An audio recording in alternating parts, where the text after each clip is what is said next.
राकेश भाई आप लाइन पर हैं। ओम शांति।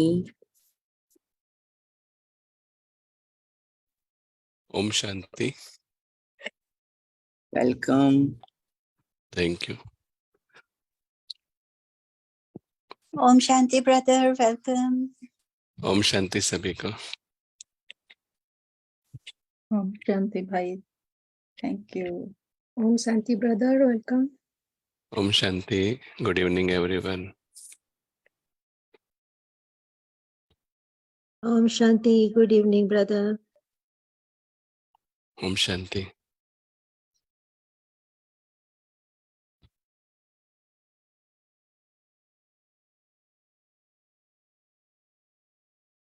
One second.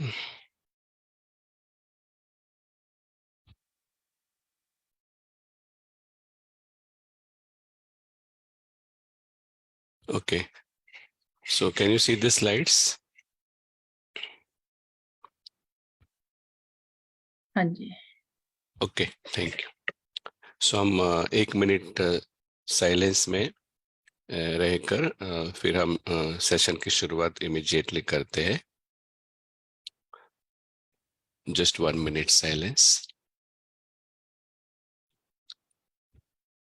We'll quickly do 4-step meditation based on this method. इस मेथड के आधार पर हम 4 स्टेप का एक मेडिटेशन है वो हम करते हैं। तो जैसे कि हम स्वाभाविक रीति से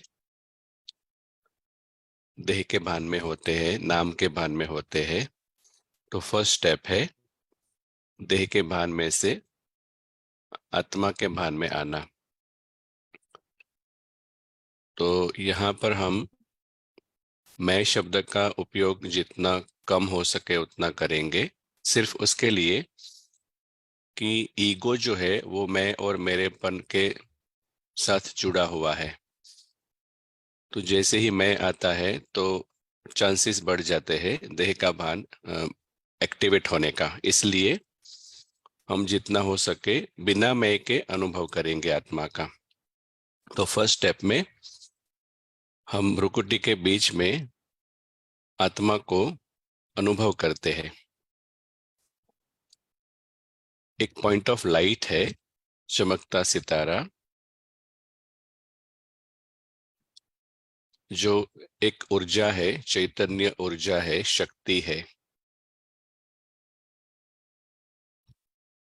जिसके द्वारा ये शरीर चल रहा है, पार्ट चल रहा है। वो है तो पार्ट है, वो चैतन्य सितारा नहीं है तो पार्ट नहीं है।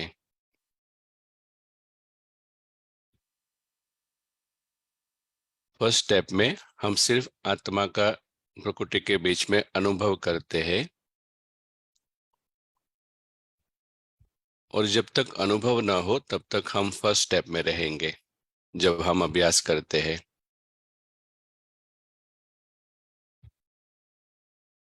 सेकंड स्टेप में जैसे ही अनुभव होता है हाँ आत्मा है, इस शरीर को चलाने वाली शक्ति है, तो हम देखेंगे बुद्धि रूपी नेत्र से कि वो जो पॉइंट ऑफ लाइट है, तो अभी यहां पर हम चाहे तो इस तरह से संकल्प कर सकते हैं। पहले में हमने मैं शब्द उपयोग नहीं किया क्योंकि हम सीधा आत्मा का अनुभव करना चाहते थे। अभी जब आपका अनुभव हो जाता है तो आप अब कह सकते हैं ये जो अनुभव किया एनर्जी का वो मैं हूं, माना आत्मा हूं मैं। तो आत्मा का अनुभव करके हमने मैं शब्द लगाया, जरूरत नहीं है, फिर भी अगर हमको लगता है कि ऐसा चाहिए तो आत्मा हूं मैं अनुभव करने के बाद हम कह सकते हैं तो नए मैं का जन्म हुआ। तो ये फर्स्ट स्टेप है। और जैसे ही ये नए मैं का जन्म हुआ, अनुभव हुआ, हम अभी ये जो नया स्वमान हुआ, स्थिति हुई, उसमें हम स्विच ओवर करते हैं। पहले हम नाम के भान में आत्मा का अनुभव करते हैं, अर्थात ईगो मोड में होते हैं। सेकंड स्टेप में हम कॉन्शियस होकर, जागरूक होकर, हम सिर्फ ये छोटी सी बिंदी है यह अनुभव करके, अभी ये छोटी सी बिंदी शरीर को देख रही है। अभी रिवर्स हुआ, पोजीशन चेंज हुई। पहले नाम के भान में आत्मा का अनुभव किया, अब आत्मा के भान में हम नाम का अनुभव करते हैं, इस शरीर को देखते हैं। जैसे अभी ये आत्मा प्रीतेश को देख रही है कि उसका पाठ चल रहा है, जूम का सेशन चल रहा है, लेकिन वो अलग है। तो सेकंड स्टेप में हम जैसे कि अकाल तख्त पर बैठ जाते हैं, पोजीशन लेते हैं जो पहले उतर गए थे। जैसे ही हम सेकंड स्टेप में टेक ओवर करते हैं, अपना आसन लेते हैं, छोटी सी बिंदी है, अभी हम इस नामधारी पाठ को देखते हैं और अभी हम आंखों के द्वारा सामने जो भी चीज है उसको अनुभव करते हैं कि ये छोटी सी बिंदी दिख रही है इस आंखों के द्वारा। कान के द्वारा ये छोटी सी बिंदी पॉइंट ऑफ लाइट सुन रही है। तो इस स्थिति में आत्मा कॉन्शियस है। वो कौन है? फर्स्ट स्टेप में आत्मा अनकॉन्शियस है बाय डिफॉल्ट। तो सेकंड स्टेप में हम पॉइंट ऑफ लाइट बिंदी का अनुभव करते करते थर्ड स्टेप में जाते हैं और ये जो ड्रामा चल रहा है, तो जब आत्मा सेकंड स्टेप में सच में जागरूक होती है तो उसके लिए ये ड्रामा सिर्फ ड्रामा है। उसके लिए स्वाभाविक है, नेचुरल है, सहज है कि ये सिर्फ एक ड्रामा बना बनाया चल रहा है। जो भी अपना पार्ट प्ले कर रहे हैं, हीरो का, विलन का, ड्रैगन का, उनको वो पार्ट दिया गया है, उसमें उनका कोई दोष नहीं है। तो सेकंड स्टेप में अगर आत्मा जागरूक हुई तो उस स्थिति में ये अनुभव करना उसके लिए सहज है, क्योंकि साक्षी अवस्था में है, ड्रामा के प्रभाव में नहीं है। और जैसे ही थर्ड स्टेप में ड्रामा ड्रामा है, रियल नहीं है, फिक्शन है, लगता बहुत रियल है, अट्रैक्शन होता है, लेकिन जागृत अवस्था में वो सिर्फ एक फिल्म है। और फिल्म में जो कुछ होता है वो स्टोरी के आधार पर होता है, ऑडियंस को एंटरटेनमेंट करने के लिए, कुछ सिखाने के लिए। तो थर्ड स्टेप में जब जागरूक है तो हम देख पाते हैं, एक्सेप्ट कर पाते हैं कि ये ड्रामा चल रहा है, रियल नहीं है।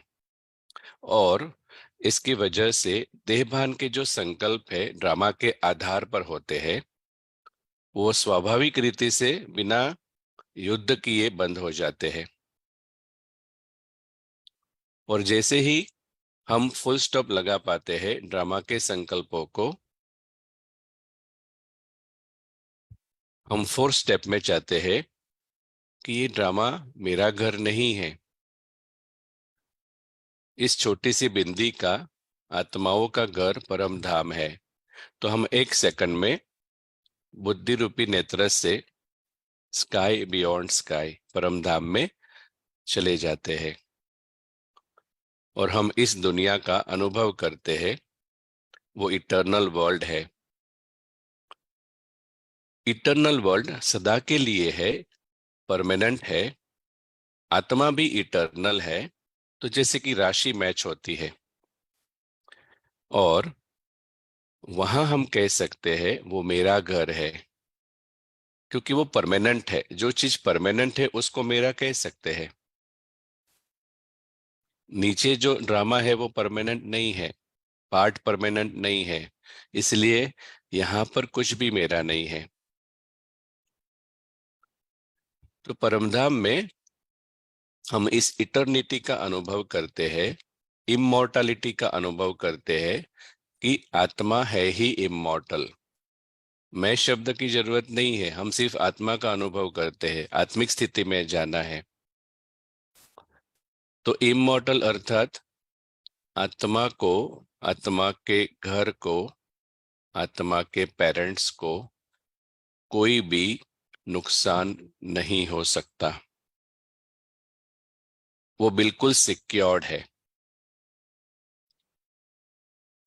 पार्ट सिक्योर्ड नहीं है, वो इनसिक्योर्ड है, क्योंकि पार्ट जिस वर्ल्ड में हम बजाते हैं वो वर्ल्ड ही इनसिक्योर है, टेम्पररी है। जो चीज टेम्पररी है वो कभी भी हमें सिक्योरिटी का अनुभव नहीं करा सकती। तो इस तरह से अलग अलग हमारे जो सत्य स्वरूप है कि आत्मा भरपूर है, आत्मा इमॉर्टल है, एनर्जी है। आत्मा को अपने अस्तित्व के लिए ड्रामा की जरूरत नहीं है।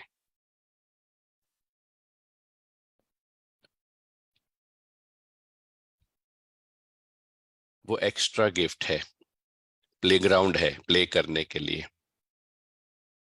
आत्मा ड्रामा के ऊपर डिपेंडेंट नहीं है, उसका इटर्नल भाग्य ऑलरेडी परफेक्ट है।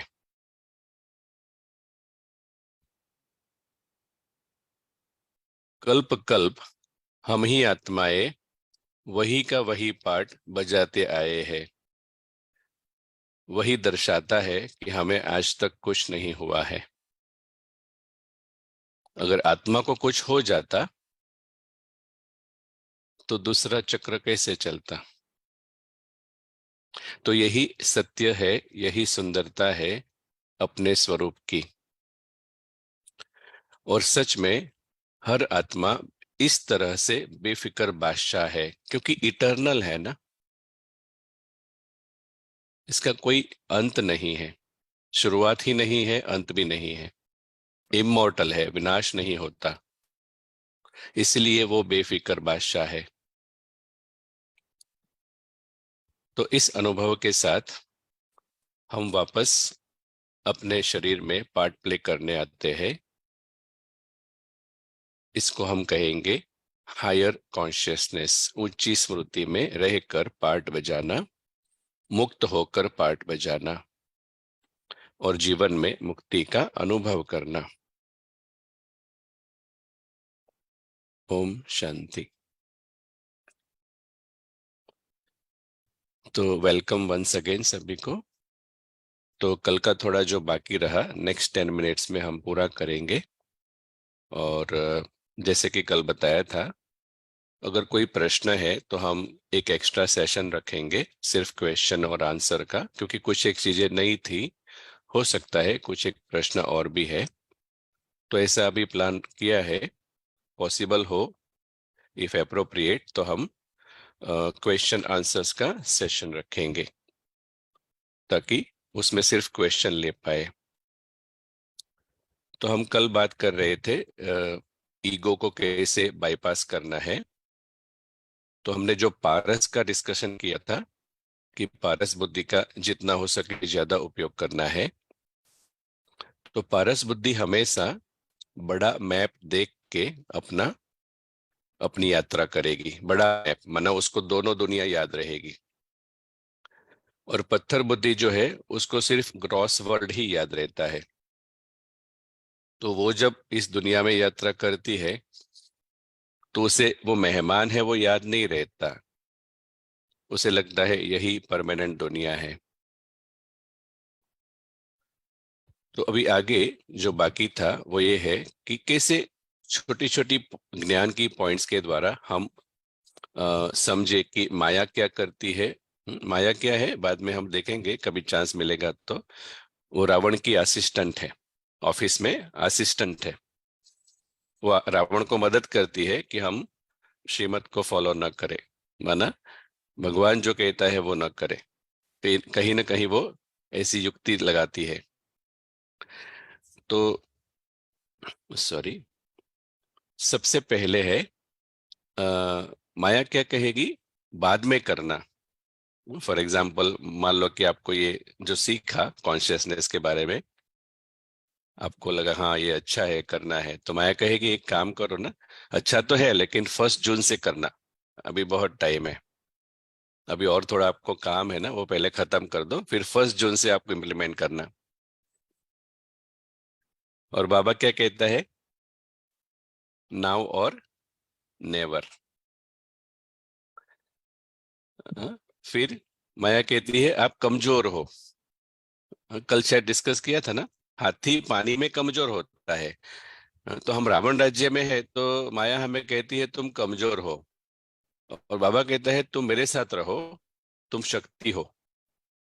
अच्छा, आप में से कौन बताएगा, क्या बाबा ये कहता है कि तुम शक्ति बनो, शिव शक्ति बनो, या शिव शक्ति हो ऐसे कहता है? बाबा क्या शिव कहते हैं? शक्ति हो। तो बाबा हमेशा प्रेजेंट टेंस यूज करता है, माना यू आर देयर।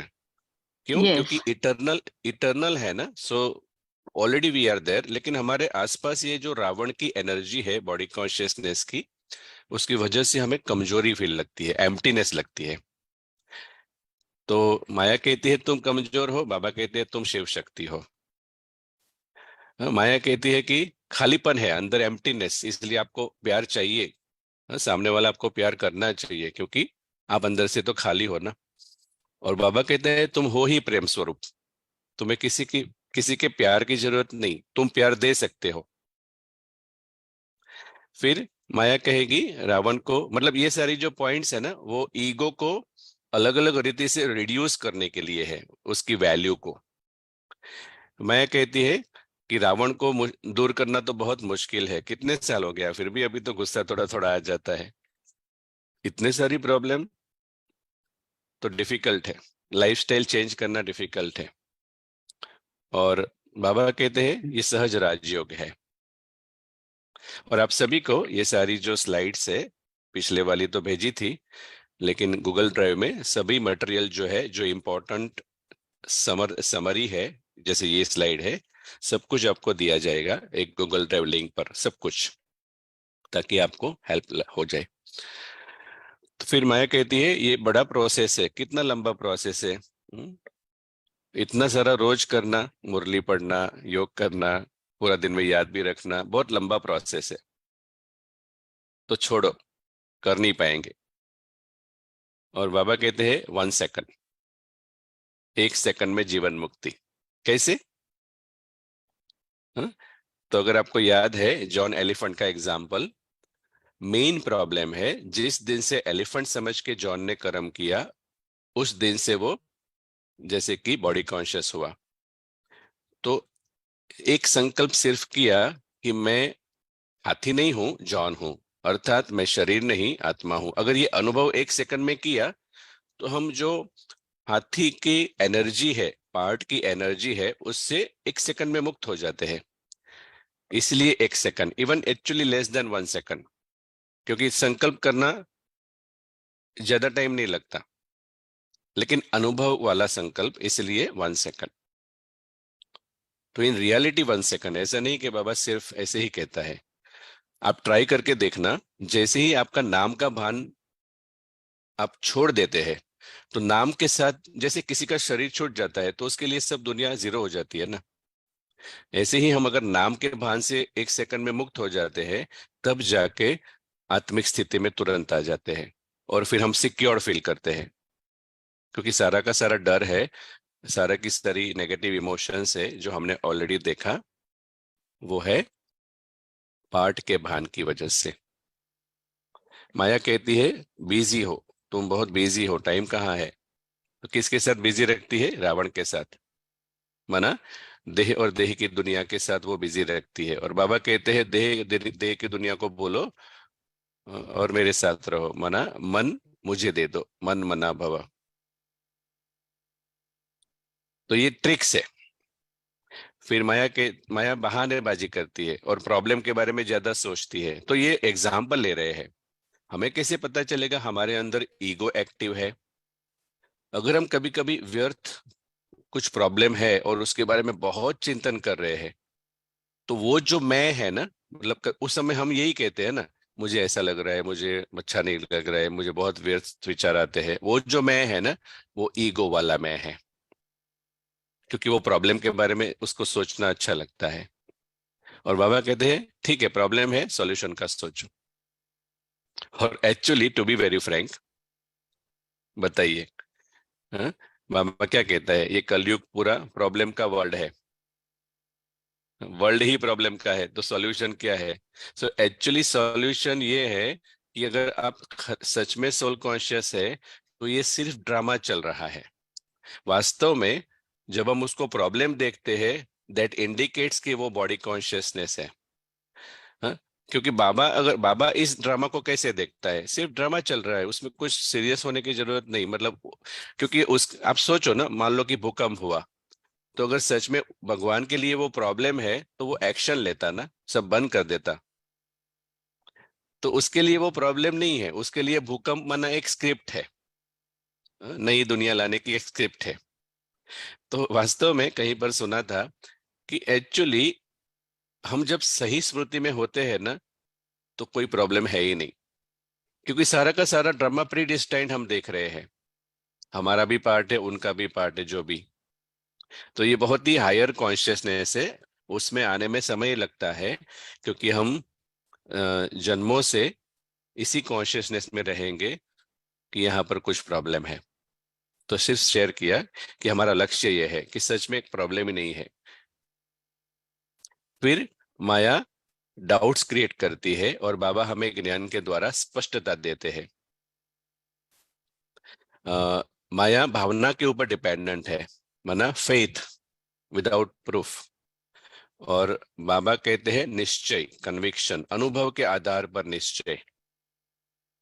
अनुभव हो गया कि मैं जॉन हूं, हाथी नहीं, माना आत्मा हूं, शरीर नहीं, पार्ट नहीं।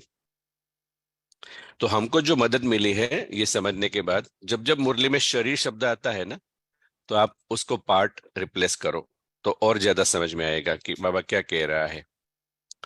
फिर नेक्स्ट है, माया कहती है रावण को सहयोग दो, और बाबा कहते हैं डू नॉट कोऑपरेट। मतलब बहुत इंपॉर्टेंट है कि हम रावण को कोऑपरेट ना करें, क्योंकि रावण को अगर कोऑपरेट करते हैं तो क्या होगा, कलयुग बढ़ेगा। सो ये बहुत सूक्ष्म है। तो गांधी जी जो थे ना, आपको याद है गांधी जी का ये वन ऑफ द मेथड था, non cooperation to the enemy. तो कैसे हम सहयोग नहीं देंगे रावण को? तो उसका सप्लाई बंद करना है।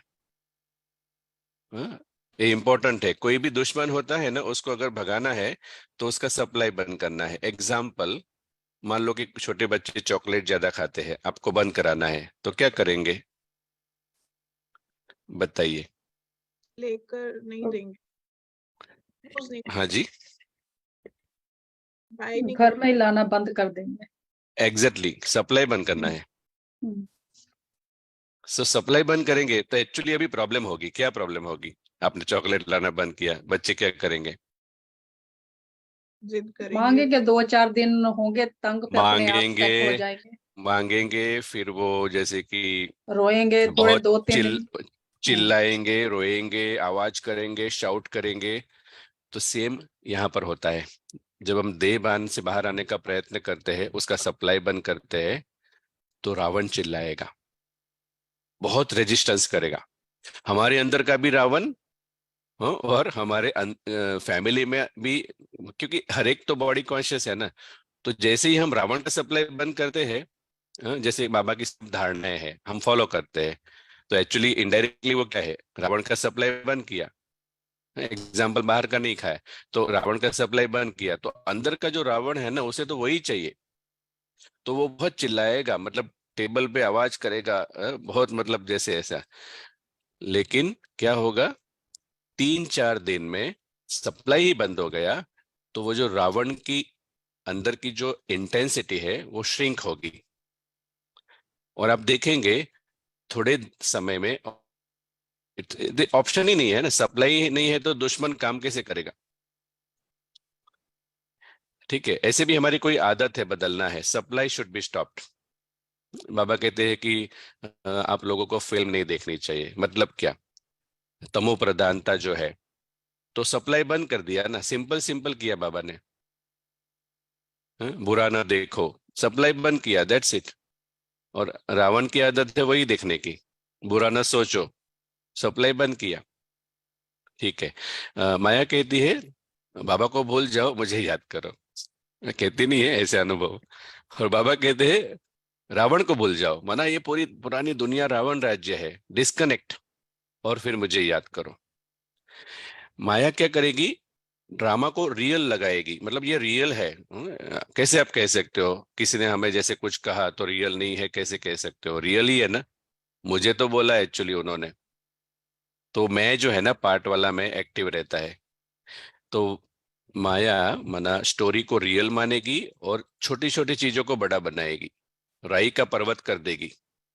एक्चुअली पार्ट ने पार्ट को कहा और बोलेगी आपको कहा ना, आप कैसे कह सकते हो पार्ट ने पार्ट को कहा, ऐसे समझाएगी।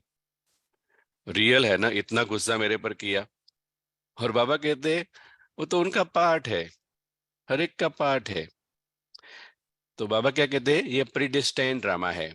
अभी पार्ट कैसे है, तो हम अगर सोल कॉन्शियसनेस का पार्ट प्ले कर रहे हैं तो कोई तो चाहिए ना बॉडी कॉन्शियसनेस का पार्ट प्ले करके टेस्ट करने के लिए। टेस्टिंग कहाँ होगी सोल कॉन्शियसनेस की, एनवायरमेंट जब बॉडी कॉन्शियसनेस का होगा तब अगर आप सोल कॉन्शियस रह पाते कि नहीं, वही तो टेस्ट है। इसलिए स्क्रिप्ट ऐसी बनी हुई है कि हमारे सामने वही लोग आएंगे जो ये हमें सोल कॉन्शियस बनाने के लिए टेस्ट लेंगे। उनका पार्ट ऐसा बना है, दोष नहीं है, क्योंकि हमें देवता बनाने के लिए उनका पार्ट बना है फिल्म में। तो बाबा कहते हैं इसलिए फुल स्टॉप, एक सेकंड में फुल स्टॉप, असोचता, डोंट थिंक अबाउट इट। क्योंकि रावण की आदत है सोचते रहने की, ऐसा क्यों वैसा क्यों। तो बाबा कहते हैं ना क्यों क्या वैसे कैसे, ऐसा सब छोड़ो। क्यों, क्योंकि उसमें क्या होता है, हम सोचते रहते हैं ड्रामा के बारे में, और जो फिक्स चीज है हमारे कंट्रोल में नहीं है। इवन भगवान खुद कहता है मैं ड्रामा के वश हूं। ड्रामा के वश है, वो जब चाहे तब नहीं आ सकता है, ड्रामा के अनुसार अंत में ही आ सकता है। तो बाबा कहते हैं मैं ड्रामा के वश हूं। ठीक है। फिर माया कहती है फिजिकल वर्ल्ड जो है वो रियल वर्ल्ड है और कोई दुनिया नहीं है। यहाँ पर जो आपका है वही आपका सब है, मेरा, मेरापन। और बाबा कहते हैं this is not your world. और ये, हाँ आप चाहे तो ये स्लोगन जो है ना, ये स्लोगन हमारे सामने होना चाहिए। हम जहां पर भी बैठते हैं ना, पूरा दिन जहां पर भी कर्म करते हैं, ये स्लोगन बनाना चाहिए, this is not my world. क्योंकि ये आपको याद दिलाता है कि आपका दुनिया कोई और है, और ऑटोमेटिकली आपको याद रहेगा कि ये यहाँ पर हम मेहमान हैं। तो ये ऐसे स्लोगन्स बनाने हैं जो हमें यहाँ से डिस्कनेक्ट करे। आपका वर्ल्ड ही नहीं है तो आपको सोचना क्या है। ठीक है। तो इस तरह से छोटी छोटी पॉइंट्स है जो हम ईगो को रिड्यूस करने के लिए उपयोग करते हैं। ठीक है। तो समय के अनुसार हम नेक्स्ट टॉपिक पर चलते हैं, कॉन्शियसनेस। बहुत ही इंटरेस्टिंग है। अभी हम एक वीडियो देखने वाले हैं और उसके ऊपर हम चर्चा करेंगे। और हम एसेंस में सिर्फ सीखना ये चाहते हैं, समझना ये चाहते हैं कि हम ये जो पुरुषार्थ करते हैं फाइनली हाउ इट वर्क्स, माना कैसे सच में गोल्डन एज में परफेक्ट बॉडी मिलती है। कैसे गोल्डन एज में हमें परफेक्ट बॉडी मिलती है बिना एनी कोई प्रॉब्लम, उसकी सीक्रेट क्या है। तो ऑलरेडी हमने कॉन्शियसनेस के बारे में तो देखा ही है, वो एक स्मृति है हमारी, और विचार से भी एक सटल लेवल है उसका। जैसे कि हम अमेरिका में 10 साल रहेंगे तो हमारी कॉन्शियसनेस शिफ्ट होगी। ठीक है। तो एक्चुअली हमें अभी इस समय कॉन्शियसनेस शिफ्ट करना है, तो हमें उसके बारे में पता होना चाहिए। नहीं तो क्या होगा, हम सिर्फ विचार के लेवल पर एफर्ट करेंगे, और एक्चुअली हमारे जो विचार है उसका जो बीज है वो हमारी स्मृति है, जो बाबा बार बार कहते हैं जैसी स्मृति वैसी समृद्धि। और जो गूगल ड्राइव हम आपको भेजेंगे उसमें कुछ एक अव्यक्त मुरली वहां कॉपी की है। उसमें ये जो हम डिस्कस करते हैं ना कि स्मृति ही मेन है, ऐसी मुरलियां है वो डेट के साथ वहां पर है, मुरली ही रखी है, तो आप पढ़ सकते हैं कि मेनी टाइम्स बाबा ने रिमाइंड कराया है कि स्मृति से समर्थी आएगी। मतलब सिर्फ डायरेक्ट विचार चेंज करेंगे, सिर्फ डायरेक्ट मतलब पॉजिटिव थिंकिंग जो है ना, एक होता है पॉजिटिव थिंकिंग और एक होता है एलिवेटेड थिंकिंग। तो एलिवेटेड थिंकिंग तभी होगा जब हम एलिवेटेड कॉन्शियसनेस में आते हैं, और कॉन्शियसनेस शिफ्ट होना टाइम लगता है, इसलिए समय दिया गया है हम सबको। ठीक है, तो कॉन्शियसनेस एक सूक्ष्म शक्ति है, सूक्ष्म फंक्शन है आत्मा का, जो विचार से भी सूक्ष्म है। इसलिए कभी कभी हम देखते हैं कि विचार बदलते बदलते हैं, फिर भी कभी कभी फीलिंग्स चेंज नहीं होती है। और जैसे ही आप ये कॉन्शियसनेस शिफ्ट करेंगे ना, ये मेरा वर्ल्ड है ही नहीं, आप देखना, जादू देखना, it's not your world. The moment you think like that, जब आप ऐसे सोचते हैं तो आप तुरंत मुक्त हो जाएंगे, क्योंकि कॉन्शियसनेस शिफ्ट हो गई। और ज्यादातर हमारे जो विचार चलते, बहुत सारी रीजंस होते हैं, लेकिन ज्यादातर जो हमारे विचार चलते हैं वो हम किस कॉन्शियसनेस में है उसके आधार पर अपने आप चलते हैं।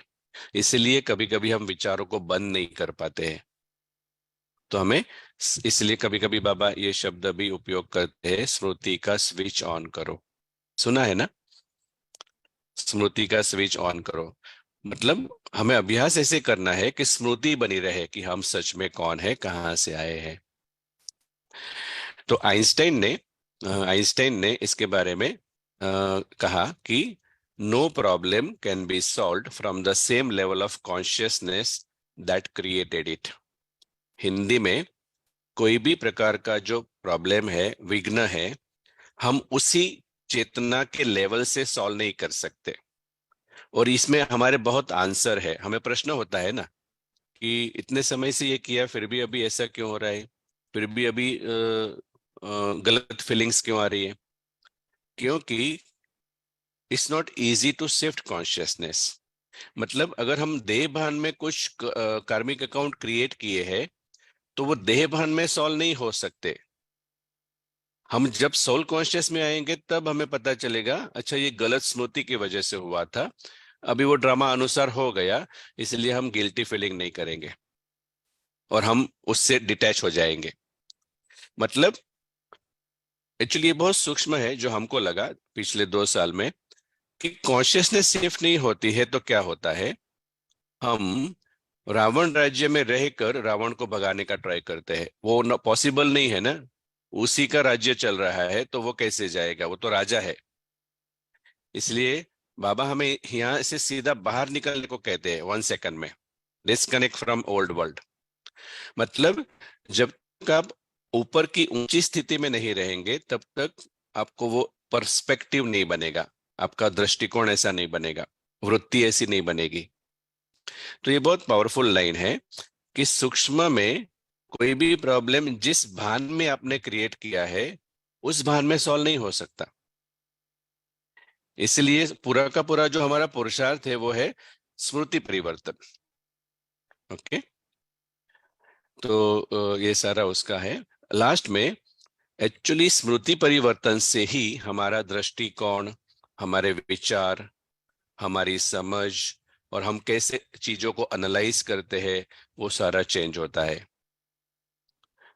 ठीक है, तो ये हुआ थोड़ा ब्रीफ कॉन्शियसनेस के बारे में।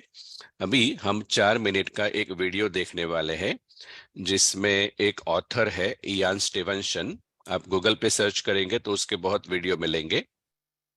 उन्होंने रिसर्च बहुत किया, जो रीबर्थ होता है, बर्थ रीबर्थ जो है, माना उन्होंने ऐसे केसेस रिसर्च किए कि अभी प्रेजेंट बर्थ में किसी को कुछ प्रॉब्लम है,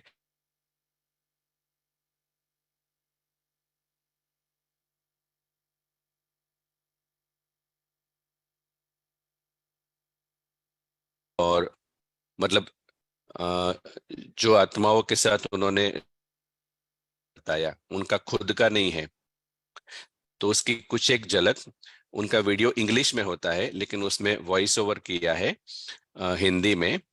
तो सिर्फ 4 मिनट का है और उसके आधार पर हमारा आज का सेशन है कंक्लूजन, कि सच में how golden age will come, really what is the reality. तो थोड़ा उसमें आपको अच्छा अनुभव होगा। तो अभी हम वीडियो देखते हैं, उसके बाद हम उसको समझेंगे। 1 सेकंड, शायद साउंड ऑन करना। ओके, चिकित्सक, आवाज सुनाई दे रही है? इयान स्टीवनसन, मनोचिकित्सक। प्रोफेसर स्टीवनसन ने पिछले जन्मों का दावा करने वाले बच्चों में सैकड़ों जन्मचिन्हों और जन्म दोषों का अध्ययन किया था। मुझे संग्रह में विशेष रूप से दिलचस्पी है। हमारे पास लगभग 15 मामले हैं जहां प्रवेश और निकास के बुलेट घावों के अनुरूप 2 जन्म चिन्ह हैं, और फोरेंसिक रोग विज्ञानी जानते हैं कि लगभग हमेशा जब आप किसी को गोली मारते हैं तो प्रवेश का गोली का घाव छोटा और गोल होता है और बाहर निकलने का गोली का घाव आकार में बड़ा और अनियमित होता है। और इस तरह हमारे जन्म चिन्ह और इनमें से लगभग आधे मामले ठीक उसी तरह मेल खाते हैं। यह लड़का बिना दाहिने कान के पैदा हुआ था, लेकिन एक आदमी के जीवन की यादों के साथ जिसे सिर में गोली लगी थी। उन्होंने एक किसान के पिछले जीवन को याद किया। यह तुर्की में था और दिन के अंत में एक चरागाह में सोने के लिए चला गया था। एक पड़ोसी खरगोशों का शिकार करने के लिए आया और सांझ में अर्थात सूर्यास्त के बाद के समय में इस सोते हुए किसान को खरगोश समझ लिया और बिंदु रिक्त सीमा पर एक बंदूक से उसे गोली मार दी। हम उस सरकारी अस्पताल में जाने में सक्षम थे जहां घायल व्यक्ति को ले जाया गया था, और वहां हमें एक रिपोर्ट मिली जिसमें दिखाया गया था कि लगभग 10 दिन बाद मस्तिष्क में रक्तस्राव से उसकी मृत्यु हो गई थी। इस लड़के के पास अपने आदमी के जीवन और उसकी मृत्यु की यादें थी। एक तुर्की मिलर की खोपड़ी को एक फूल के फावड़े से धार वाले भाग के द्वारा सिर के पिछले हिस्से पर वार करके मारा गया। यह तस्वीर ऑफिशियल पोस्टमार्टम रिपोर्ट की है। बाद में एक बच्चे ने मिलर्स के जीवन को याद करने का दावा किया। लड़के के पास एक असामान्य स्वरूप की खोपड़ी थी। हिंसक मौत अक्सर होती है। स्टीवनसन के सबसे अच्छे मामलों में वह अनुमान लगाता है कि इस तरह की मौत का आघात इसे याद किया जा सकता है। इस बर्मीज व्यक्ति ने पिछले जन्म को एक कुख्यात डाकू के रूप में याद किया, जिसे पकड़ लिया गया और हत्या के लिए मार डाला गया। फांसी अचानक से फंस गई, इसीलिए उसे 2 बार फांसी देनी पड़ी। और जिस विषय के पास इस ब्रिगेडियर की यादें थी, मैं लगभग अनुपस्थित निचले जबड़े के साथ पैदा हुआ था। उसका मैंडिबल अर्थात सबसे बड़ी हड्डी बहुत छोटी थी और उसका मुंह बहुत संकरा और कड़ा था, ताकि वह वास्तव में केवल तरल अर्थात लिक्विड भोजन ले सके और वह अपना मुंह नहीं खोल सके। लेकिन जन्म दोष ऐसे प्रकार के होते हैं जो हमारे पास इन मामलों में असामान्य है, और वे उस तरह के नहीं हैं जो आप पाते हैं जन्म की पाठ्य पुस्तकों में दुर्लभ अपवादों के साथ। उनमें से कुछ मुस्लिम है या नहीं। उत्तर भारत के एक गांव में 1970 के दशक में एक छोटे लड़के ने फोटो फोटो काटने की मशीन में अपने दाहिने हाथ की उंगलियां खो दी। बाद में बच्चे की मौत हो गई, लेकिन पड़ोसी गांव में उस लड़के का जन्म हुआ और उसने मृत बच्चे के जीवन की यादों का दावा किया। अन्य सबूत भी थे। लीक पल्स मामले की जांच डॉक्टर स्टीवनसन और भारतीय परामनोवैज्ञानिक डॉक्टर सतवंत पसरीचा ने की थी। अच्छा लेखपाल, तुम्हें अपने पिछले जन्म की बातें याद है? हाँ, मुझे याद है। मैं यहाँ फिर से पैदा हुआ था। मुझे अपना पिछला जीवन कुछ याद है। मेरे पिछले पिता शराब पीते थे। एक दिन उसने मशीन घुमाई और मेरा हाथ कट गया। मैं वहीं खड़ा रहा। वह चौंक गया। मेरी 5 उंगलियां गिर गई। तब आपका नाम क्या था? हुक्म सिंह। बिना उंगलियों के पैदा होना यह बहुत दुर्लभ है और पिछले व्यक्तित्व में संबंधित विशेषता इसके महत्व को जोड़ती है। वही उंगलियां नहीं थी जिसको काट दिया गया था। उंगलियां गुम होने का कोई पारिवारिक इतिहास भी नहीं था और पूरे गांव में ऐसा कोई मामला नहीं था।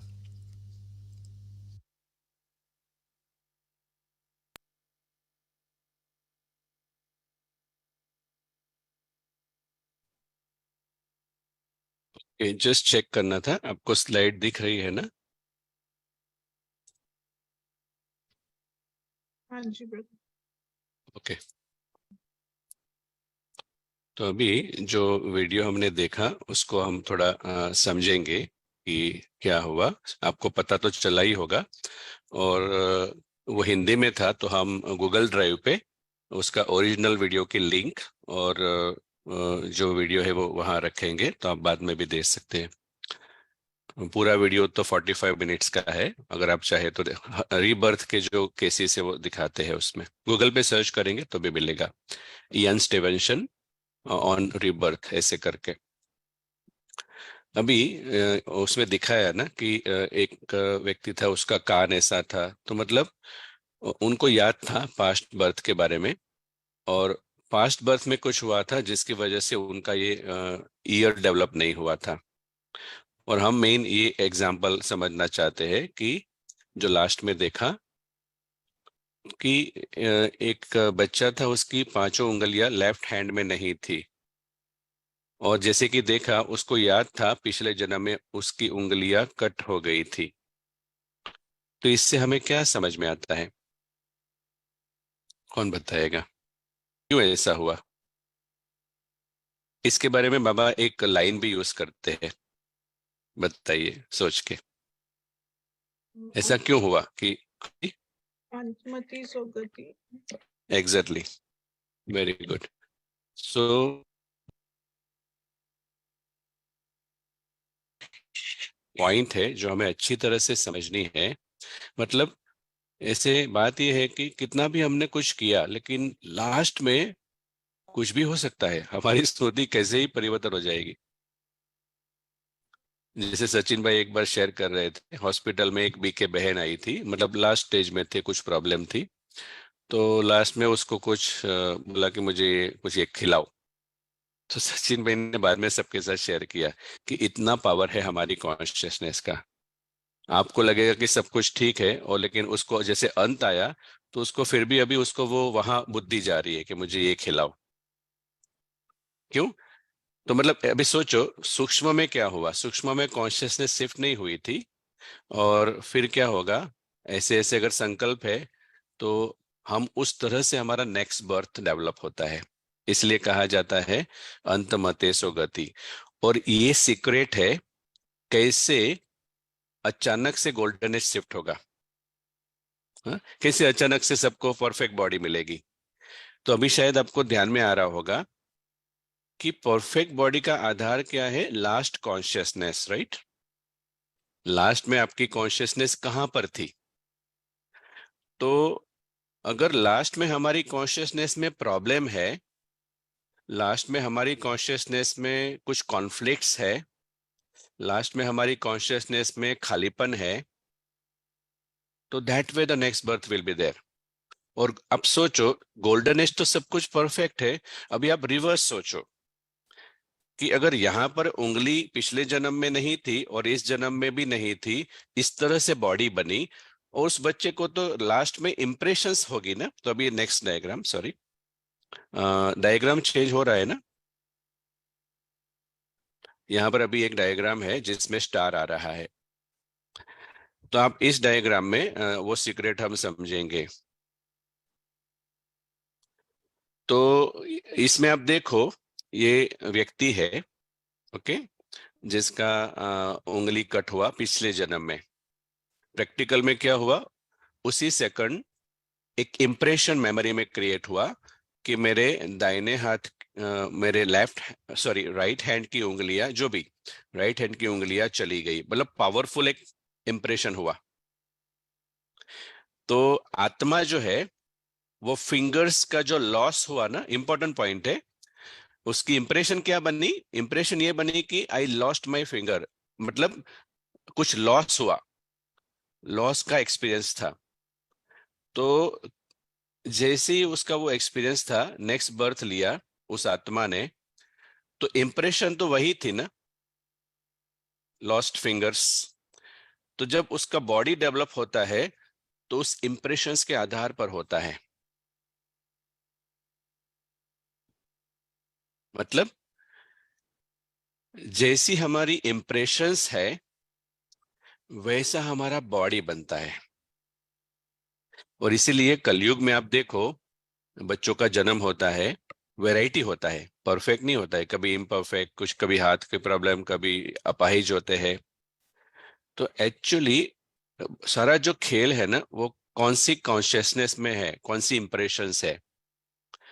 मतलब अगर हमारी कॉन्शियसनेस में कमी है, मतलब कुछ अभी बाकी है, कुछ चाहिए, तो हमारा जो नेक्स्ट बर्थ है उसमें वो खालीपन है। तो उस तरह का एनवायरनमेंट बनता है आत्मा को बर्थ देने के लिए। ठीक है? तो ये समझने के लिए कि रियली में हम ये पूरे सेशंस में, आपने देखा होगा पूरा 6 सेशंस है, उसमें फोकस एक ही है, अलग अलग रीति से कॉन्शियसनेस को समझना। और ये इतना सूक्ष्म है कि अगर हम साइलेंस में बैठ के उसको समझेंगे नहीं तो समझ में भी नहीं आएगा। और हम सुपरफिशियल लेवल पे कुछ करेंगे तो फाइनली क्या होगा? लास्ट इंप्रेशन जो है ना, वो सुपरफिशियल वाला, मतलब नहीं, रियल में जो सूक्ष्म में कॉन्शियसनेस है उसमें जाएगा। इसलिए बाबा जो हमें जो सिखा रहे हैं ना, अगर आप गौर से देखें तो वो हमारी इंप्रेशंस को रिप्लेस कर रहे हैं। वो कह रहा है कि तुम बेफिक्र बादशाह हो। वो कहता है कि तुम्हें क्यों फिक्र है, तुम्हें तो कुछ होता नहीं है, तुम तो अविनाशी हो। तो इस तरह से वो हमारी बॉडी कॉन्शियस इंप्रेशंस जो है ना, उसको शिफ्ट कर रहा है अलग अलग प्रकार से। और वन सिंपल स्लोगन बाबा क्या कहते हैं? मैं और मेरा सबसे बड़ा प्रॉब्लम। तो ये जो देह बांध के मैं है ना, जो हमने अच्छी तरह से देखा भी उस डायग्राम में, फॉल्स आइडेंटिटी, ये इतनी सूक्ष्म है कि वो हमारे व्यवहार में रिएक्शन में आती है। और जब हम रिएक्ट करते हैं तो हम ज्यादातर ऐसे ही कहते हैं, मेरा स्वभाव तो अच्छा ही है लेकिन उसने ऐसा किया तो मेरा ऐसा हो गया, उसमें मैं क्या करूं। लेकिन आपका ऐसा हो गया मतलब आपके मेमोरी में इंप्रेशंस है, तब भी ऐसा हुआ। तो बात यह है कि हम पहले हमारी खुद की कॉन्शियसनेस को शिफ्ट करें, बाद में दूसरों का सोचे। इतना कर लेंगे ना तो शायद ऑटोमेटिकली अभी हमारे लिए वो चेंजेस दिखाई देंगे। जैसे इसी बर्थ में इतना पावर है कॉन्शियसनेस का। और इसलिए कहा जाता है योग से निरोगी काया। अभी तो अंतिम जन्म में तो बॉडी कॉन्शियस से पैदा हुआ है, फिर बाबा कहते गोल्डन एज में आपको निरोगी काया मिलेगी। कैसे? अभी हम अगर हायर कॉन्शियसनेस में रहेंगे, मतलब हायर कॉन्शियसनेस माना कि हम यहाँ पर गेस्ट है, डू नॉट वांट एनीथिंग, और कुछ सॉल्व भी नहीं करना है, कुछ भी सॉल्व नहीं करना है। ये बहुत ही मतलब एक ऊंची स्मृति है। तब क्या होगा, आपकी कॉन्शियसनेस में पूरा दिन आप मुक्त रहेंगे, पूरा दिन आप बहुत फ्री फील करेंगे, सिक्योर फील करेंगे। भले लग रहा है सब कुछ इनसिक्योर है, लेकिन अंदर से आपको पता है कि इस शरीर को कोई जला भी दे ना तो मुझे कुछ नहीं होने वाला। जब आपको इतना कन्विक्शन स्मृति बनेगी, तब जाके भयानक सीन जो सामने आने वाले हैं, जो बाबा कहते हैं बढ़ते हैं, बढ़ने जाने हैं, उस समय में हम सच में एक पावरफुल स्थिति में रहकर बहुत फ्री रहेंगे। और उस समय हमें टचिंग होगी नेक्स्ट थॉट क्या करना है, क्योंकि हम फ्री है ना। तो सारा हमने देखा ना कि कैसे हम अगर सिक्योर्ड है, आज हम देखेंगे, बाकी है। हमने ऑलरेडी इनसिक्योर्ड का कॉन्सिक्वेंसेस देखा था, याद है ना सबको वो चार्ट, कि अगर हम इनसिक्योर्ड है तो डिजायर क्रिएट होती है, डिजायर क्रिएट होगी तो फिर एंग्जाइटी होती है, पूरी होगी कि नहीं, सारा याद है ना। तो आज हम सिक्योर्ड वाला चार्ट देखेंगे, क्योंकि एक प्रश्न सभी का होता है कि इतना ये किया लेकिन शांति का अनुभव इतना क्यों नहीं होता है, कम क्यों हम डिस्टर्ब हो जाते हैं।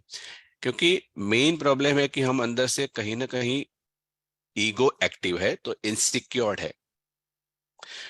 तो जो गेम है वो सिक्योर्ड फील करने की है।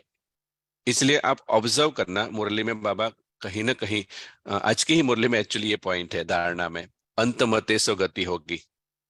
तो कहीं ना कहीं वो हमें रिमाइंड कराता है, लेकिन हमें जब ध्यान नहीं होगा, अटेंशन नहीं होगा, तो शायद सुपरफिशियली हम सबको कहेंगे हाँ अंतमति सो गति होगी, लेकिन क्या हमने उस अटेंशन से वर्क किया है? अगर हमने किया है ना, तो हमको नेक्स्ट फ्यू डेज में ही हमें रिजल्ट मिलेगा। हमारे ही कोई रोग, अभी बीच में आपने देखा ना एक वरदान था, आई थिंक 27 मार्च, नहीं अप्रैल, सॉरी 27 अप्रैल का एक वरदान था, जिसमें बाबा ने कहा साइलेंस की शक्ति क्या नहीं कर सकती, आपका रोग भी मिटा सकती है। तो भगवान कहता है मतलब ऐसा हो सकता है, लेकिन हो नहीं रहा है। क्यों? क्योंकि शायद हम अभी भी बाहर के लेवल पर उसको सॉल्व करने का ट्राई कर रहे हैं। क्योंकि जिस कारण से प्रॉब्लम क्रिएट हुआ है, आज जो सुना ना, no problem can be solve with the same consciousness. अभी हमारे जो डिसीज है वो हमारे पिछले कॉन्शियसनेस की वजह से हो रहे हैं। हमें अगर कॉन्शियसनेस शिफ्ट करना आ गया, तो अभी ही आप देख सकते हैं कि कुछ छोटी मोटी प्रॉब्लम थी, डिसअपियर हो गई। इतना पावर है इसमें। लेकिन main point accurate and quality effort, ये दो शब्द इंपॉर्टेंट है, एक्यूरेट एंड क्वालिटी। ओके, अच्छा, तो अभी एक प्रश्न है कि एक व्यक्ति है जो बहुत ही पैसा कमाता है पूरा जीवन, और उसका अंत समय आता है, मतलब उसको पता चलता है अभी मैं यहाँ छोड़ के सब जाऊंगा, और मतलब उसके पास सब कुछ है, पैसा है, सोना है, सब कुछ है, तो वो बहुत हैप्पी था पूरा जीवन। लेकिन जब उसका अंत समय आता है, तो अचानक से जैसे वो मतलब जैसे शरीर छोड़ के चला जाता है। अभी आप सोच और बताइए कि उसकी इंप्रेशंस कौन कौन सी लेके जाएगा। वैसे तो वो सुपरफिशियली हैप्पी ही था, लेकिन एंड में वो कौन सी इंप्रेशन ले जाएगा, बताइए, सोच के बताइए, चलेगा, He would टाइम है। he would yes, think that all I did was in vain. I eventually had to leave everything. I can't take anything with me. और वो थोड़ी चिंता करेगा, मैं इतना कमाया, मैंने क्या किया, मेरी जान चली गई, मेरा पैसा इतना पड़ा है। तो उसकी जान जैसे इजी जाने वाली नहीं है, तो क्योंकि वो थोड़ा दुख अनुभव करेगा। हाँ, तो एक्चुअली हम ये नहीं कह रहे यहाँ पर कि ज्यादा पैसा नहीं कमाओ, आप कमा सकते हैं, कितना भी चाहो कमा सकते हैं, लेकिन आप कौन सी स्मृति में वो कमा रहे हैं। क्या आप अंदर से इनसिक्योर है इसलिए आप ज्यादा कमा रहे हैं ताकि खो ना जाए? अगर आप फ्री होकर कमा रहे हैं, मतलब आपको पता है कि एक दिन तो जाना है, मेरा नहीं है, अगर उस स्मृति से कमा रहे हैं तो अलग बात है। और अगर विस्मृति में कमा रहे हैं, माना आपको लग रहा है कि ये पैसे से ही तो दुनिया है, पैसा है तो सब कुछ है, मतलब कौन सी स्मृति से उसने वो एक्शन किया था। इसलिए ये क्लियर कर रहे हैं कि पैसा कमाना गलत नहीं है, लेकिन वो हाथी की स्मृति में था कि जॉन की स्मृति में था। अगर वो देहभान में था तो अंत में क्या होगा, एक्चुअली तो सुपरफिशियली तो सबको क्या लग रहा है, ये बहुत ही खुशी व्यक्ति है, खुश है, इतना खुश व्यक्ति तो मैंने कभी नहीं देखा। लेकिन जब अंत आएगा तो उसकी इंप्रेशंस क्या होगी पता है, I lost everything I had. और मेन बात है, जैसे हमने वो कॉन्सिक्वेंसेस देखा था कि जब पता चल जाता है कि हम उस पर कुछ कर नहीं पाएंगे, उसको उसको एंड में पता चल जाता है मैं इसको साथ में नहीं ले जा पाऊंगा, पॉसिबल ही नहीं है, मतलब वो खुद कुछ नहीं कर पा रहा है, तो उसे अपने ऊपर गुस्सा आएगा, ये सारी इमोशंस उसकी लास्ट में होगी, एंजाइटी होगी। तो लास्ट में उसकी जो इंप्रेशंस है वो क्या होगी, नॉट, एक्चुअली लगता ऐसा है कि उसकी इंप्रेशंस खुशी की होगी, सही है ना, लगता तो ऐसा है ना, लेकिन उसकी इंप्रेशंस क्या होगी, उसको लास्ट में ऐसे संकल्प आएंगे, आई लॉस्ट एवरीथिंग, कुछ भी नहीं बचा मेरे साथ, अचानक से कुछ हुआ, जल गया, आग लग गई, कुछ भी हुआ। बात यह है कि नेक्स्ट बर्थ में अभी आप बताइए उसको कैसा बर्थ मिलेगा, it depends on what now. Next birth में क्या होगा, what environment he will be, He will Not be happy. very frustrated that he wasn't able to take that money with him. So he'll have a very frustrated nature. या तो सारा खेल जो है ना, हम इस जन्म में आउटर लेवल पर क्या पार्ट बजाते हैं, to be very frank it does not matter. एक हो सकता है कोई राजा है लेकिन अंदर से वो बहुत खाली है, मतलब उसे डर है, सूक्ष्म में दिखाई नहीं देगा, वो अंत में पता चलेगा। और एक है भिखारी, बहुत ही बिंदास है, मतलब डज नॉट मैटर, चलो कोई बात नहीं, खाना नहीं मिला, okay, but inside he is full, उसे 100% पता है कि it's okay, no problem, it's fine. तो दोनों है, एक राजा है एक भिखारी है, राजा अंदर से खाली है, भिखारी अंदर से फुल है। तो यहां पर क्या होगा, फाइनली है ना, हमारा जो लाइफ का जो गेम है उसमें दो ही चीज है, हमें यही फीलिंग्स रहती है, आई लॉस्ट और ये मेरे साथ जाएगा नहीं, मतलब आई लॉस्ट और I did not lost, secured और इनसिक्योर्ड। तो इसका जो नेक्स्ट बर्थ होगा ना, he will be having a lack of money और he will be in the environment, वो ऐसे environment में होगा, उसके आसपास कमी होगी, क्योंकि वो जब शरीर छोड़ के गया तो उसे लगा कि मेरे पास खाली हो गया, खाली है, कुछ नहीं है। तो क्या सीखा हमने, अगर लास्ट में स्मृति लॉस की है, कुछ सही नहीं है, गड़बड़ है, उसकी स्मृति है, वो बराबर नहीं, ये बराबर नहीं, उसकी स्मृति है, तो हमारा नेक्स्ट बर्थ लॉस की कॉन्शियसनेस में गया ना, तो कुछ ना कुछ वहां लॉस होगा, बॉडी में भी कुछ बराबर नहीं डेवलप होगा, हमारा एनवायरनमेंट भी ऐसा होगा, ऐसे कुछ डेवलप होता है, इस तरह से we attract the next birth.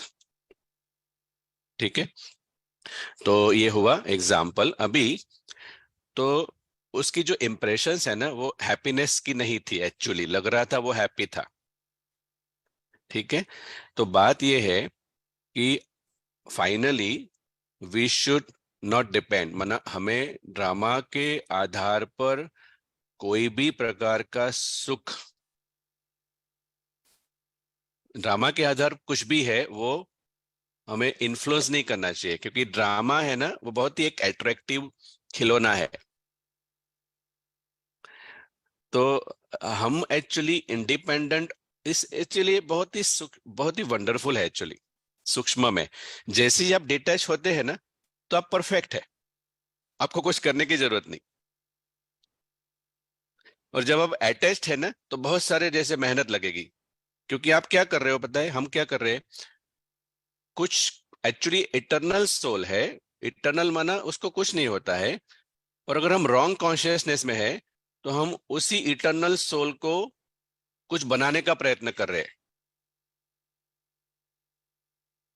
Understood ना?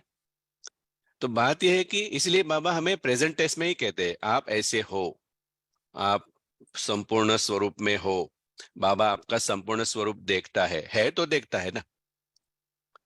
तो बाबा क्या करता है, देव भान के जो बादल है ना उसको क्रॉस करके हमें देखता है।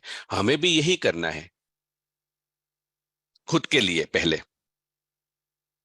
मतलब इरिस्पेक्टिव ऑफ हमारे पार्ट में क्या चल रहा है, we should be happy because we are already happy soul. We don't depend on the part to be happy. We are okay to play any part of happiness, part of sorrow. ठीक है? तो यहाँ पर लिखा है, जैसे already discuss किया, पैसा कमाना प्रॉब्लम नहीं है, कौन सी स्मृति में कमाया। ऐसे भी लोग होते हैं, ऐसे भी लोग होते हैं कि ना उन्हें वो ध्यान में ही नहीं होता, वो सिर्फ अपना एक्शन करते हैं। वो पैसा कमा के कुछ होगा, ये होगा, सिक्योर फील करना नहीं, दे इंडिपेंडेंटली अर्न मनी। तो लास्ट में तो ये जो लास्ट इंप्रेशन है ना वो फर्स्ट इंप्रेशन बनती है नेक्स्ट बर्थ। ओके, और हमारी जो रियलिटी है इस तरह से स्मृति से बदलती है, स्मृति की वजह से। तो जितना ज्यादा अटैचमेंट ड्रामा से होगा, फिजिकल वर्ल्ड से होगा, तो लास्ट मोमेंट में जब हम जाएंगे ना, क्योंकि ड्रामा तो टेम्पररी है तो लॉस ही लगेगा ना, तो हमें दो ही प्रकार की फीलिंग्स आ सकती है जब हम शरीर छोड़ते हैं। या तो ऐसी फीलिंग आए कि मैंने जीवन में बहुत कुछ खो दिया, मेरा तो भाग्य ही ऐसा था, मुझे चांस ही नहीं मिला, मैं बहुत मेहनत करता था लेकिन क्या करे, मेरा ऐसा ही था। मतलब एक फीलिंग है आई एम ए लूजर, मैं हमेशा खोता ही रहता था। और एक फीलिंग है बाबा हमें क्या सम्मान देते हैं, तुम कौन हो, सदा सफलता मूर्त हो, विजयी आत्मा हो। आपको सोचना है कि व्हाट ही इज टेलिंग, मतलब वो हमें ये कह रहा है क्यों विजयी है, क्योंकि ड्रामा के ऊपर आप डिपेंडेंट नहीं है, that's why you are already victorious. ऐसा नहीं है कि कुछ किया इसलिए विक्टोरियस है। समझ में आ रहा है ना थोड़ा? जैसे फॉर एग्जांपल शुगर है, शुगर ऑलरेडी स्वीट है, उसको किसी की जरूरत नहीं है स्वीट बनने के लिए। ऐसे ही सोल जो है ना वो ऑलरेडी विनर है। क्यों विनर बोला, क्यों बाबा ने बोला तुम विजयी आत्मा हो? इस अभी अभी बोला हमको, लेकिन सबको बोला। अज्ञानी आत्मा है ना वो भी विजयी है। क्यों विजयी है? बिकॉज कोई भी पल में कोई भी ड्रामा की बातें, कोई भी ड्रामा का सीन सच में आत्मा को कुछ कर नहीं सकता। That's why you are victorious over drama. इसका मीनिंग ये है। तो बाबा अगर देखे ना तो लास्ट इंप्रेशन हमारी वो चाहता है, कोई प्रॉब्लम नहीं है, आई एम ऑलरेडी विक्टोरियस। लेकिन हमें पता नहीं चलना चाहिए विक्टोरियस कैसे है। विक्टोरियस ऐसे है जिस तरह से हमारी रचना बनी है, रचयिता ने रचना बनाई है कि आपको कोई कुछ कर नहीं सकता। जब आप पार्ट प्ले करने जाएंगे ना, आपके पार्ट को कोई किल कर सकता है, आपको कोई कुछ नहीं कर सकता। That's why you are a winner finally. जैसे कि टेररिस्ट ने किसी को किल कर दिया, तो आप सोचिए जिसको ये ज्ञान नहीं है उसको कौन सा फीलिंग होगा लास्ट में, लॉस हो गया ना। लेकिन अगर उसको ज्ञान होगा, कोई अगर उसको मारने भी आएगा, अगर उसको ये अंदर से स्मृति है मुझे कुछ नहीं होने वाला, तो जब गोली लगती भी है ना तो वो बहुत फ्री है। तो that means what, he is victorious soul over the matter. प्रकृति के ऊपर विजय जो कहते हैं ना। ठीक है, तो ये हमने आज देखा। तो गोल्डन एज कैसे आ रही है? सिर्फ और सिर्फ we have to replace impressions of insecurity with security. बाबा बार बार कहते हैं युद्ध में अपना समय वेस्ट मत करो, एक एक सेकंड इंपॉर्टेंट है। क्योंकि जितना हम हायर कॉन्शियसनेस में रहेंगे, इट मीन्स वेरी क्लियर, आप जितना साक्षी रहोगे ना, मतलब दैट्स इट। इसलिए बाबा कहते हैं सहज है, क्योंकि आपको वो रिसर्च नहीं करना है कि आत्मा को कैसे बदले, ऑलरेडी वो है, परफेक्ट है। लेकिन उसके आसपास जो रॉन्ग अंडरस्टैंडिंग डेवलप हुई है ना, उसको बाबा दूर कर रहे हैं कि आप गलत समझ रहे हो। ठीक है। तो जब तक हम कॉन्शियसनेस शिफ्ट नहीं करेंगे तो हमारे थॉट्स चेंज नहीं होंगे रियलिटी में, सुपरफिशियली हो जाएंगे, नहीं तो नहीं होंगे।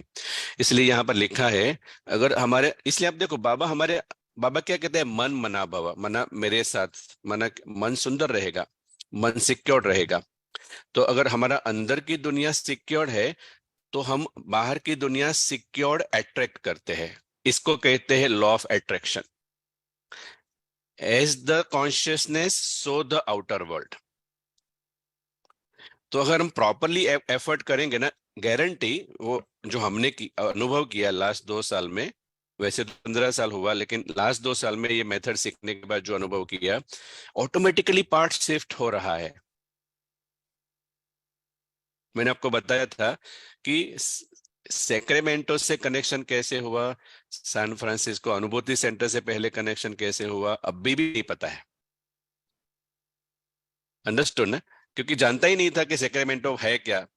बाद में पता चला इस कैलिफोर्निया का वो है कैपिटल है, इतना तक। तो ये मतलब अनुभव शेयर कर रहा हूं कि कैसे सिर्फ और सिर्फ हम हायर कॉन्शियसनेस में रहते हैं, it attracts, because that is what the world will come. और ऑटोमेटिकली आप ऐसी आत्माओं के कनेक्शन में आने लगेंगे which is matching your consciousness, because that is what attracts ना, कॉन्शियसनेस अट्रैक्ट्स। जिसको हम हमारी साधारण भाषा में कहते हैं, इसके साथ फ्रीक्वेंसी मैच नहीं होती, इसके साथ होती है, ऐसा कुछ बोलते हैं हम। भावार्थ यही है, वो मतलब यही है कि अगर हम सोल कॉन्शियस है, सामने वाला बॉडी कॉन्शियस है, तो मैच नहीं हो रहा है, लेकिन फिर भी हम क्या ध्यान रखेंगे, हमें उसको भी हेल्प करनी है ना। तो हम इतना सोल कॉन्शियस रहेंगे कि एवरीथिंग इज फाइन। इसलिए बाबा कहते हैं सब कुछ ठीक है, कोई प्रॉब्लम नहीं। तो बाबा क्यों कहता है एवरीथिंग इज ओके? अभी समझ में आया? एवरीथिंग इज ओके क्योंकि फिल्म में सब कुछ ओके होता है ना, क्योंकि वो तो स्क्रिप्ट के आधार पर है। तो अभी ये इंपॉर्टेंट डायग्राम है कि हमें इस दुनिया में जब हम यात्रा कर रहे हैं ना, तो हर सेकंड में ये मैप हमारे सामने रहना चाहिए। आपको याद है ना वो डायग्राम, परमधाम वाला और बॉक्स वाला, हम आपके साथ शेयर करेंगे गूगल ड्राइव पर। वो डायग्राम है ना, वो नेविगेशन मैप है हमारे लिए। कुछ भी सोच रहे हैं, अगर व्यर्थ थॉट आ रहे हैं, उस मैप को देखो, तुरंत आपको याद आएगा ये तो ड्रामा चल रहा है, क्यों सोच रहा हूं। ईगो डाउन हो जाएगा। जैसे आप कहीं ट्रैवल करते हैं, अगर आपके पास सही मैप नहीं है तो क्या होगा? आप सक्सेसफुली ट्रैवल तो करेंगे, लेकिन पहुंचेंगे कहां? कहीं और पहुंच जाएंगे जहां पहुंचना नहीं था। ऐसा ही इसमें है, हम अगर बॉडी कॉन्शियस में अगर कुछ हो रहा है ना, हमको सक्सेस भी अनुभव होगा, लेकिन we will be in a wrong direction, so we don't reach the destination. तो हमारा डेस्टिनेशन एक्चुअली सोल वर्ल्ड है पहले, और सोल वर्ल्ड से गोल्डन एज है। तो सोल वर्ल्ड में जाने के लिए पुरुषार्थ क्या है? Zero body consciousness, then only we can go there. और उसका जो रिफ्लेक्शन है, तो इस डायग्राम में अगर आप देखें ना, तो फिजिकल वर्ल्ड जो है ना, वो सिर्फ हमारी कॉन्शियसनेस का रिफ्लेक्शन है। जैसे हम देखते हैं ना, अगर सूरज का ताप है, सूरज का मतलब रेज है, अगर हम नदी किनारे खड़े हैं तो हमारा परछाई दिखता है। अंडरस्टूड ना? ऐसे ही पूरा का पूरा जो ड्रामा चल रहा है ना, it is the reflection of our consciousness. अभी ओवरऑल सभी की कॉन्शियसनेस 90% ऐसे कहे तो बॉडी कॉन्शियस है, तो फिजिकल वर्ल्ड भी देखो कैसा है। तो यहां पर 2-3 चीजें हैं। वैसे ड्रामा फिक्स है, वैसे ड्रामा फिक्स है, लेकिन बाबा क्या कहता है याद है? ब्राह्मणों के लिए, बताइए, बाबा कहते हैं किसके लिए रुका हुआ है परिवर्तन? ब्राह्मणों के लिए, बिकॉज है वो ना? अभी इसका संपूर्ण मतलब नहीं क्या? बने हैं।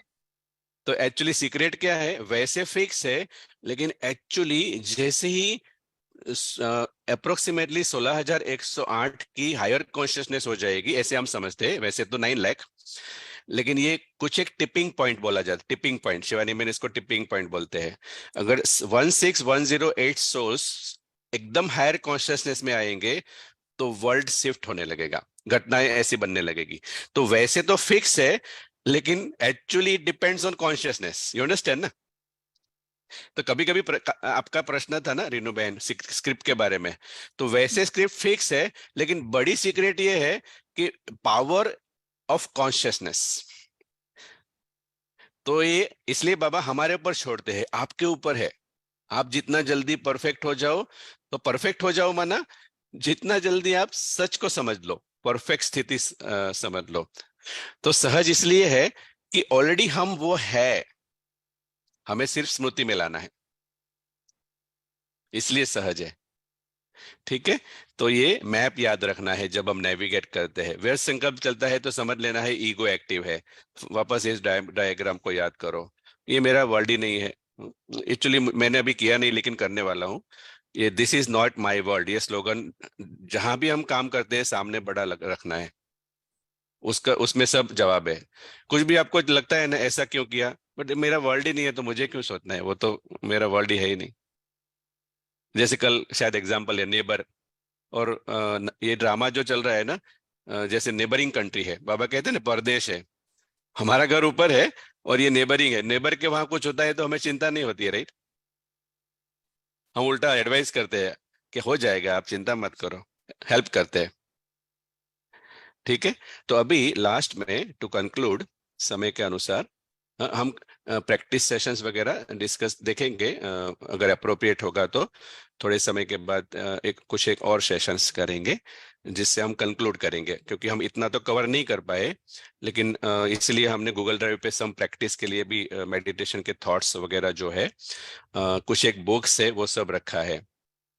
तो अंत में हमारी कॉन्शियसनेस में मांगना नहीं है, किसी से भी कुछ मांगना नहीं है, कुछ भी हो जाए। यहाँ पर एक बहन है सिस्टर, जब हम साथ में खाना खा रहे थे, कहीं पे गए थे ट्रेनिंग की वजह से, तो वो सिस्टर है ना, कभी भी खाना भी नहीं मांगती है, वो अपने आप कोई देगा तो खाएगी, नहीं तो खाएगी नहीं। मतलब आत्माएं कैसी यूनिक होती है, मांगना नहीं है, दैट्स इट। क्योंकि हमारी कॉन्शियसनेस डेवलप होती है, आदत हो जाती है, कितनी छोटी छोटी बातें आत्माएं ध्यान रखती है। तो हमारी जो स्मृति है ना वो भरपूरता की रहनी चाहिए। तो हमारी इंप्रेशंस है ना, इसलिए पारस का जो हमने सीखा ना थोड़ा कल, पारस बुद्धि का, पारस बुद्धि माना क्या, फुलनेस। तो हमारी स्टार्टिंग पोजीशन कमी वाली नहीं है, स्टार्टिंग पोजीशन है सतयुग में एंटर कैसे हुए थे वो है, स्टार्टिंग पोजीशन हमारी भरपूरता की है। तो स्टार्टिंग पोजीशन हमारी हमेशा फुलनेस की होनी चाहिए, एम्प्टी की नहीं होनी चाहिए। नहीं तो क्या होगा, ईगो क्या करेगा, आपको फील कराएगा, लेकिन आपका तो अभी ये भी बराबर नहीं है, वो भी बराबर नहीं है, आप कैसे सत्युग में जाएंगे, ऐसे करके थॉट्स लाएगा। ठीक है, तो ये सारा हमने ऑलरेडी डिस्कस किया है। लास्ट में क्विकली विल कवर जो हमने देखा था ना इनसिक्योरिटी का चार्ट, तो ये भी हम भेजेंगे गूगल ड्राइव पे। तो जब हम हायर कॉन्शियसनेस में रहना है ना, तो ये बातें याद रखनी है, हम यहाँ पर कुछ ओन नहीं करते, कुछ भी मेरा नहीं है। भले हमारी प्रॉपर्टी में नाम लिखा होता है, गवर्नमेंट कहती है ये आपका ही है, लेकिन हमारा नहीं है। फिर हम इटर्नल है, हम कुछ खो नहीं सकते। क्यों खो नहीं सकते, हमारा है ही नहीं तो क्या खोएंगे। और हम इमॉर्टल है, इसलिए हमें कोई विनाश की डर नहीं है, क्योंकि आत्मा का नहीं होता विनाश।